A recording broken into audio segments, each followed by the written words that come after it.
Free bus జర్నీతో metro నడిచేదెలా 50% మహిళా ప్రయాణికులకు కోల్పోతుంది. ప్రధాని మోడీ ఆసక్తికర వ్యాఖ్యలు. దిశ డైనమిక్ బ్యూరో దేశంలో పలు రాష్ట్ర ప్రభుత్వాలు మహిళలకు ఆర్టీసీ బస్సులో ఉచిత ప్రయాణికులు కల్పిస్తున్న విషయం తెలిసిందే. తమిళనాడు, కర్ణాటక, తెలంగాణ ప్రస్తుతం ఈ పథకాలు కొనసాగుతుంది.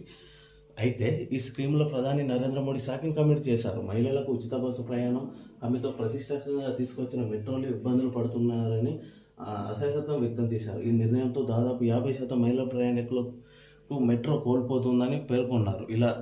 ఇలా చేయడం వల్ల మెట్రో నిర్మాణం కష్టతరంగా మారుతుందని చెప్పారు. భవిష్యత్తు మెట్రో నిర్మాణం జరగడం కూడా అసాధ్యంగా మారే అవకాశాలు ఉన్నాయన్నారు. ఇదంతా ఎవరో ఆలోచించారని, ఎన్నికల లబ్ధి పొందేందుకే ఇలాంటి హామీలు ఇస్తున్నారని మోడీ అన్నారు. బస్సులు ఫ్రీగా ఇచ్చే మెట్రో ఖాళీ చేసే ఎలా నడుస్తుందని ప్రశ్నించారు. సో ఇవాళ